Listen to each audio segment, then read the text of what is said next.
Alright guys, diecastmania here with another video, and today we're going to be doing a model review of this relatively rare model. This is the Gescha 150th scale P&H R125 pick and carry crane. For those of you who don't know, Gescha was the company that eventually turned into Conrad as we know them today. So anyway, the P&H R125 was a pick and carry crane that was part of a larger line produced by P&H or Pauling and Harnischwager starting in the 1960s, 70s, and maybe even the 1980s. These cranes were used for the application of lifting and carrying lightweight objects in a variety of different places, be it an industrial facility or power plant, the dock, a company yard for moving material, or even servicing larger pieces of equipment on a mine or large earth-moving job. Now anyway, Conrad made various different versions of the P&H pick and carry crane, all based off of the same casting. They made this R125 with the red wheels. They made an all-yellow version. They made an R200 crane, which had the basic same structure of this crane and same size, although it just had a larger cab. And they made an R210 as well, and all red O&K graphics. So anyway, the R125 had a pick capacity of 12 to 15 tons at close range, and had 60 feet of reach with the boom out all the way. And these generally had Detroit diesel engines in them, so imagine they'd be quite loud. Anyway, you really don't see these around too much these days, but on with the review. This model, being an older piece, is very simple. As you can see, it rolls quite nicely. There's no steering on it. The outriggers come down, all four of them, and as you can see, there's no hydraulic cylinders, but the pads do swivel a good bit on each of them so they can adjust to the terrain that the crane is going to be situated in. So anyway, get the hook out. Now, this model does not have a functioning winch. The cable is simply just tied off. As you can see, since it's so simple and it's an older piece, it works okay for all intents and purposes. It works okay for display.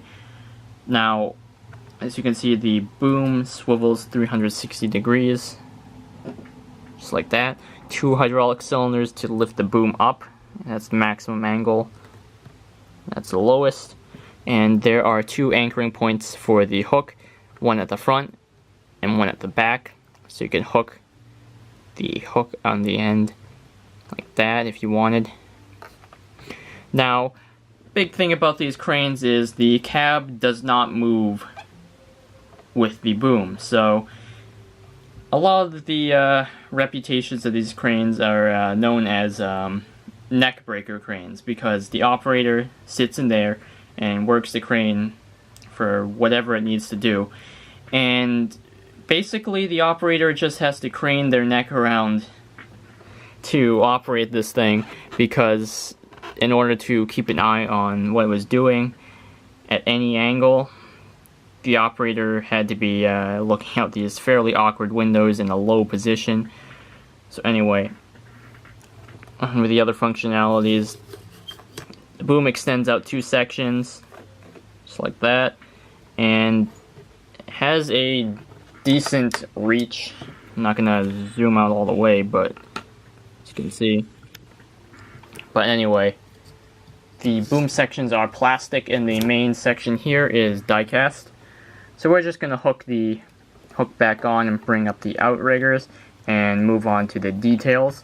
Now, as you can see, the model uses the simple plastic hubbed Gescha or Conrad style tires with the bolt detailing on them and the fairly basic rubber tread on the tires. As you can see, on the back of the engine compartment we can see some grille detailing and some casted in detail at the top for an opening on the engine compartment on the real machine. And really, the cast is quite good and crisp, although there's not a whole lot to it. Inside the cab, there really isn't any details, not even a seat. As you can see, there's maybe a lump to simulate the dashboard and the controls. And these are the doors on the cab. Very, very simple. The cab's doors would open the other way. I believe they were more like windows to crawl out of. And here at the front, very simple. And here on the side, we see the P&H or Pauling and Harnischweger decals with some very small writing underneath, which is almost unlegible. But anyway, nice P&H graphic there. And as you can see, bolt detailing up on top here, and the counterweight tray is actually hollow. That, I believe that's where the winch might go on the real machine. But yeah, this is probably the hydraulic and fuel tank. And underneath, it's really nothing. It just says made in Western Germany. It shows the axles and differential detailing. As I believe these were four-wheel drive.